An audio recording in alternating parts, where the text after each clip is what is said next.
ఏదైతే సింగరేణిలో ఉన్నటువంటి లారీ అసోసియేషన్ ఉందో దాంట్లో గత 3 సంవత్సరాల నుండి కూడా ఎన్నికలు లేవని చెప్పి పరస్పరము వీళ్ళకి ఘర్షణలు జరిగే పరిస్థితి నుంచి ఇటీవల కాలంలో ఈ 2 వర్గాల వారు కూడా కాంగ్రెస్ పార్టీ నాయకులు ఈ కొత్తగూడెం అసెంబ్లీ కన్వీనర్ అయినటువంటి బాలశౌరి గారిని సంప్రదిస్తే వీళ్ళ ఈ విపక్షాలను కూర్చోబెట్టి సామరస్యపూర్వకమైన వాతావరణంలో ఆర్సీ వెరిఫికేషన్ అయితేంది, అందులో క్రమంగానే విత్డ్రాస్ నామినేషన్లు అన్ని పెట్టి ఈ రోజున ఏదైతే రాజ్యాంగం కల్పించినటువంటి ప్రజాస్వామ్యబద్ధంగా ఎన్నికలు నిర్వహించుకోవడానికి ఏర్పాట్లు చేసుకుంటే దాన్ని విచ్ఛిన్నం చేసే కుట్రలో భాగంగా ఈ కొత్తగూడెం గడ్డ మీద బతుకు తెరువు కోసం పొట్ట చేత పట్టుకొని ఈ ఊరికి వచ్చిన 2 వ్యక్తులు దీంట్లో ప్రధానంగా దీన్ని అడ్డుకునే కుట్రలు చేసి ఈ రకంగా చేసేది ఏదైతే ఉందో అది సరైన విధానం కాదు.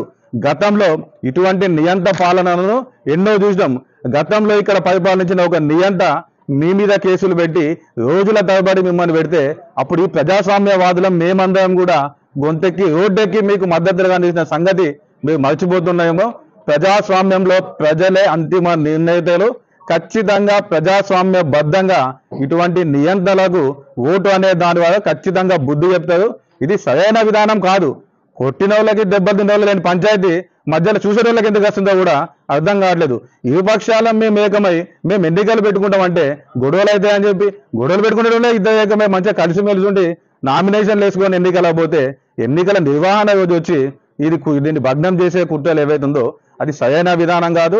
ఖచ్చితంగా భవిష్యత్తులో ఆ నాయకులకు మేము చెప్తున్నాం, భవిష్యత్తులో ఎన్నికలు బరాబర్ నిర్ణయిస్తాము, రోజులలోనే ఎన్నికలు నిర్వహిస్తాము. మీకు కూడా ప్రజాక్షేత్రంలో ప్రజాస్వామ్యబద్ధంగా మాత్రం బుద్ధి చెప్తామని చెప్పి ఈ సందర్భంగా నేను హెచ్చరిస్తున్నా. ఇటువంటి రాజకీయాలు చిల్లర రాజకీయాలు సరైనవి కాదు. అంతేగాని మేమేదో నియంత్రణము మా కిందనే ఉండాలి, బడుగు బలహీన జనాలు మా కిందనే ఉండాలా, మేము చెప్పినట్టే వినాలా, ఎప్పటికీ మేము రాజులము, మేము ఆదేశించిన ఆదేశాలే అమలు చేయాలని చెప్పి ఏదైతే ఉన్నదో అది సరైన విధానం కాదు. ఇకనైనా కూడా మీ పద్ధతి మార్చుకోవాలి.